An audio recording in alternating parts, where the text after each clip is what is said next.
ভাইয়ের বিয়ের জন্য গ্রামের বাড়ি চলে গিয়েছিলাম। সেখানে কি কি করেছি, কি কি হয়েছে সবকিছু নিয়ে থাকছে আজকের ভিডিওতে। আসসালামু আলাইকুম। আফটার এ লং টাইম আমি আয়েশা আপনাদের মাঝে আবার ফিরে এসেছি নতুন আরও একটি ভিডিও নিয়ে। গত এক সপ্তাহ হয়ে গিয়েছে, আমি দেখলাম যে আমি লাস্ট ভিডিওটা দিয়েছি 7 দিন আগে। ইটস এ বিগ টাইম, তাই না? অনেক বড় একটা গ্যাপ নিয়েছি। জানি না আমার ভিডিওটি আপনাদের মাঝে সেই আগের মতো পৌঁছাবে কিনা। আর এটা হচ্ছে আমার ভাইয়ের মেহেদি নাইটের আয়োজন।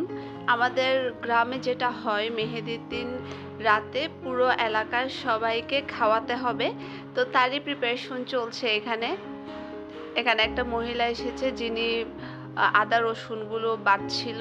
এরপর পাশে এই যে সব রকম আর কি রান্নার প্রিপারেশন করা হচ্ছিল। আমাদের বিরিয়ানি করা হবে, তো তারই প্রিপারেশন নিচ্ছিল। এদিকে অনেকগুলা পেঁয়াজ ছিলে রাখছে। এগুলো করতে না আসলে পুরা একটা দিন চলে গিয়েছে। আমি ঘুম থেকে যখন উঠেছি তখন দেখলাম যে সব বাজার ঘরে হাজির। তারপর ওনারাও সবাই কাজে লেগে গিয়েছে। এটা সেই সকাল 10টার ভিডিও। এরপর তো রান্না শেষ হইতে হইতে পুরা বিকেলই হয়ে গিয়েছে।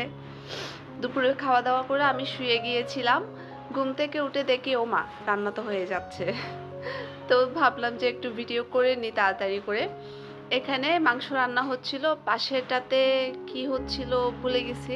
তারপরেরটাতে গরম পানি ছিল। তারপর ওনাদের স্কিল দেখছেন হাতের, মাশাআল্লাহ কি পারফেক্ট। কিভাবে একটা ওই যে চামচের সাহায্যে যেটা নাড়তেছে ওটা দিয়ে সবগুলো ঢাকনাগুলো চেঞ্জ করতেছিল এটা থেকে এটাতে। আমি আসলে অবাক হচ্ছিলাম যে ঢাকনাগুলো একটাও পড়ে যাচ্ছিল না, এগুলো একদম ঠিক পারফেক্টলি বসে যাচ্ছিল আর কি।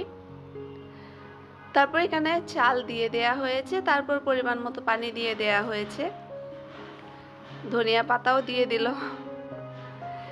এরপরে যেটা দেখে আমি অবাক হলাম, আমি এর আগে কখনো এভাবে আসলে পুরোপুরি রান্নাটা দেখিনি, তো তাই হয়তো আপনারা হয়তো এই ব্যাপারে অভিজ্ঞতা থাকতে পারে আপনাদের। চালটা না একটু নেড়ে ছেড়ে ওভাবে নামিয়ে ফেলছে, মানে পানিটা একেবারে শুকিয়ে ফেলেনি। তারপরে এর উপরে এই যে জ্বলন্ত কয়লা দিয়ে দিচ্ছে, এতে করে ভাতটা বেশ সুন্দর ঝুরঝুরা হয়ে গিয়েছিল। তারপর রাত হয়ে গিয়েছে আর এখন মেহমান আসার পালা। বাইরে সব ঝিকিমিকি লাইট লাগানো হয়েছে। এটা আসলে আমাদের পরিবারের শেষ বিয়ে। আমার 3 ভাই 1 বোন, আমরা সবারই বিয়ে হয়ে গেছে। এখন এই যে ভাইয়ের বিয়ে দিয়ে আমাদের পরিবারের বিয়ে শেষ। আসলে বেশ অনেক মজা করছিলাম বিয়ে বাড়িতে। সবার খাবারের প্রিপারেশন হয়ে গিয়েছে এখানে, এখন সবাই আসবে আর খেতে বসবে। এই ফাঁকে আমরাও একটু রেডি হয়ে গিয়েছি। আর তারপর আর কি মেয়েরা রেডি হওয়ার পরে যা করে, ফটোশ্যুট করছিলাম সকলে মিলে। আর ততক্ষণে বাইরে খাবার পর্ব শুরু হয়ে গিয়েছিল।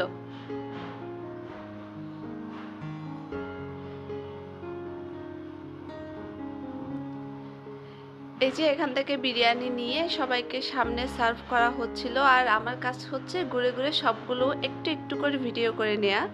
এখানে সবাই চলে এসেছে। আসলে কোনো একটা উপলক্ষে সবাই যখন এক হয়, মনটা না আসলে ভরে যায় একদম। সব রিলেটিভসদেরকে এক জায়গায় দেখা যায়। এরপর যাদেরকে অনেক বছর যাদের সাথে কোনো দেখা হয়নি, কথা হয়নি, তাদেরকেও দেখা যায়, তাদের সাথেও কথা হয়।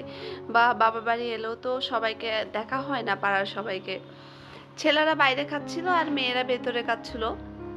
আর ওই যে আমি টুটু টুটু করছিলাম এদিকে এদিক, কোনো কাজ নাই, তো ঘুরে ঘুরে ভিডিও করছিলাম। শাড়িটা বেশ অনেকক্ষণ পরেছি, এরপরে বিরক্ত চলে এসেছে আসলে, আর শাড়ি ক্যারি করতে পারছিলাম না, যার কারণে খুলে ফেলেছি।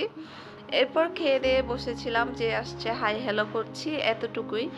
তো খাওয়া দাওয়া পর্ব শেষ। এরপরে আমরা ঘুমিয়ে গিয়েছি, মানে বাচ্চা কাচ্চা নিয়ে আসলে শুয়ে গিয়েছিলাম। হুট করে দেখি যে আমার চাচি বলছে একটা কেক কাটতে হবে, উনি একটা কেক এনেছে। আমার ভাইয়া যেহেতু এগুলো পছন্দ করে না, উনি একেবারেই নারাজ যে কেক কাটবে না। আর আমরাও সব বাচ্চাদের কাপড় চোপড় সব চেঞ্জ